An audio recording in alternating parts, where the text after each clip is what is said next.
Want adventure, relaxation, a new high? Then this drug is for you. Hi, and welcome to the Dark Christmas Tales Advent Calendar. This tale is called Chocolate, written by Angela Blythe and read by the author. I consider myself an experienced drug user. I know what I'm doing. That's what I'm trying to say. I don't take a lot, but all my friends do it and so do I. It's just a normal thing to do these days. The weekend's not the same, unless you've had one good high. Life is stressful. That's the way of the modern world. I don't know how previous generations relieve stress, but I know what we do, and it works. I began hearing the odd tale about a new drug that was coming out. One where the trip was so vivid that you would have the most fantastic experience. And after the visions had stopped, the chilled out feeling continued. I was up for that when it came. Me and a couple of my friends ended up being the first to use it. We kept asking around until word got out to the right people that we were up for it. My mate Ben went to fetch it off a guy he knew. There were specific instructions to this one. We had to focus on something as we took the drug. That would be what we would see, so pick something good. We had heard the name, chocolate. We never realised that it would look like a flipping chunk off a Cadbury's bar. Are you sure this isn't a laxative? I asked Ben. No, definitely not.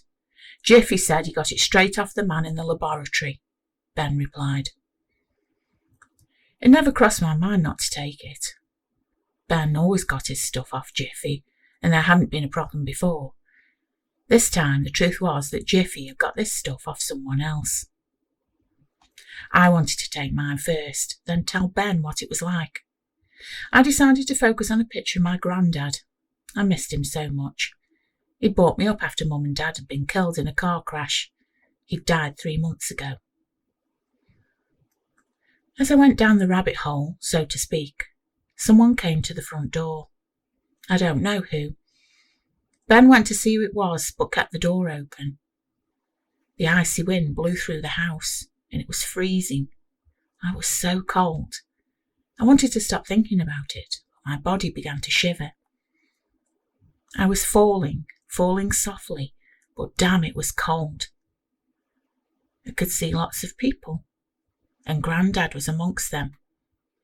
They were running towards me. Run, Grandad said. Run for your life, lad.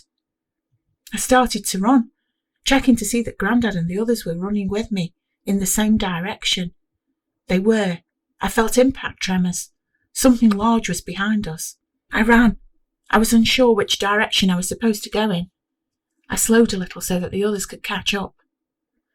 What are we running from, Grandad? I asked him breathlessly. Certain death, lad. Don't stop. It's hungry today, Grandad said. Does this happen every day? I asked. Yes, until it catches someone, then it eats, and then we can rest.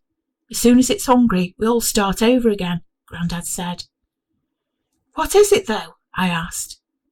This one is large and black with tearing teeth and claws. It's like nothing you can imagine. It's hellborn, Grandad said. I heard the monster scream, I think out of frustration, or perhaps it was hunger. The tremors stopped while it screamed. Where are we, Grandad? I asked. Under the ice, he said. What ice? That makes no sense, I said. You know the saying, when hell freezes over? Well, it did, and we're at the top of it, between hell and earth. Look up, Grandad said. I did. Sure enough, a thick layer of pale blue ice was above us. Through the frigid denseness and frost cracks, I could see shapes. I could see the sun, and that was the only light that illuminated us. What's up there? I asked. Life, lad. Just a hair's breadth away, Grandad said.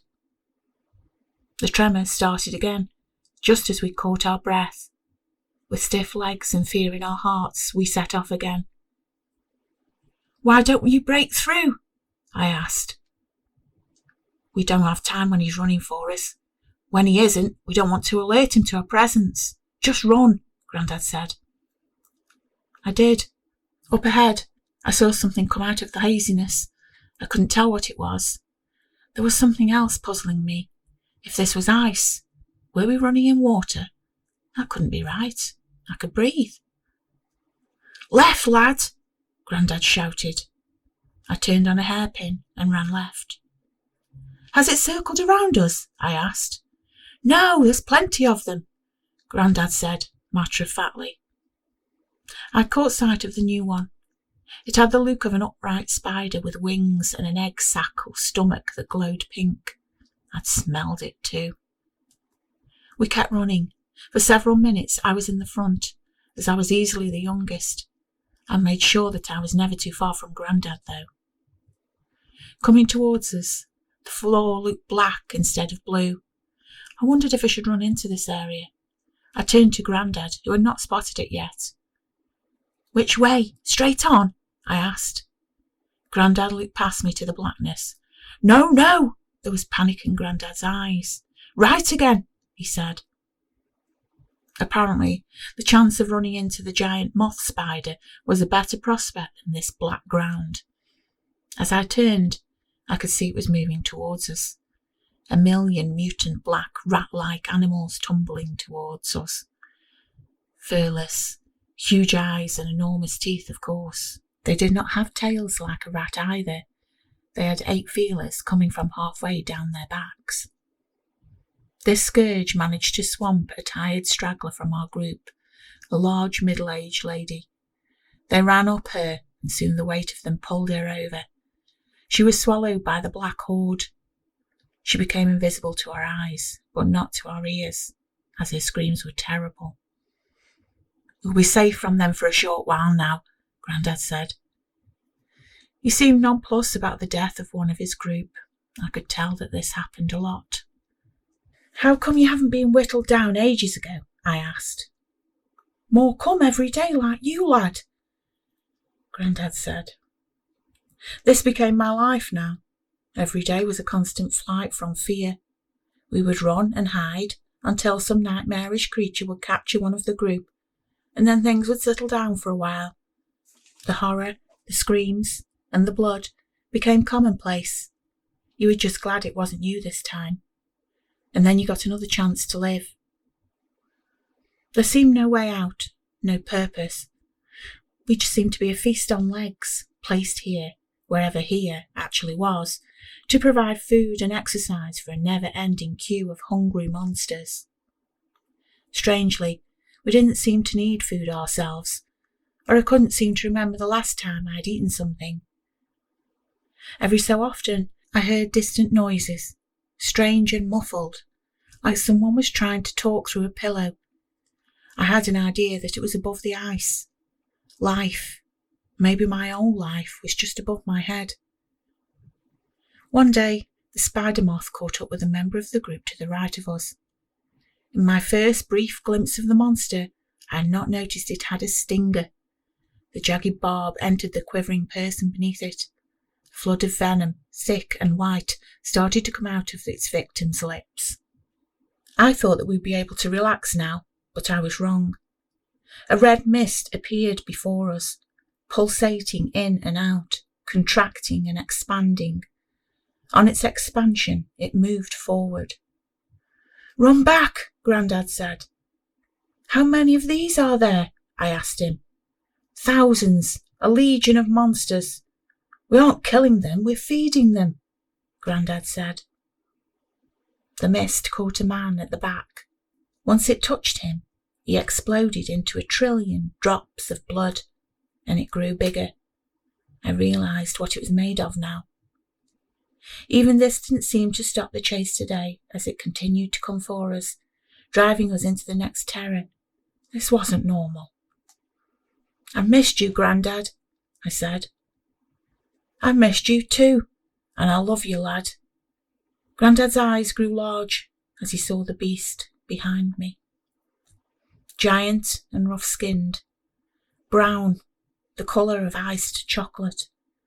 Several mouths were situated over its body. It had to be 30 feet tall. It opened one of its mouths above my head. Grandad threw himself in front of me, and it bit down on him. I saw it separate Grandad's head from his body, and at that moment I saw my chance.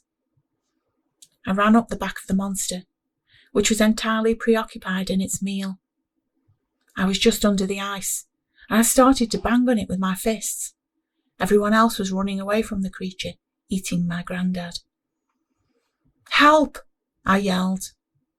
Still banging on the sharp ice, I saw a face looking at me from the other side.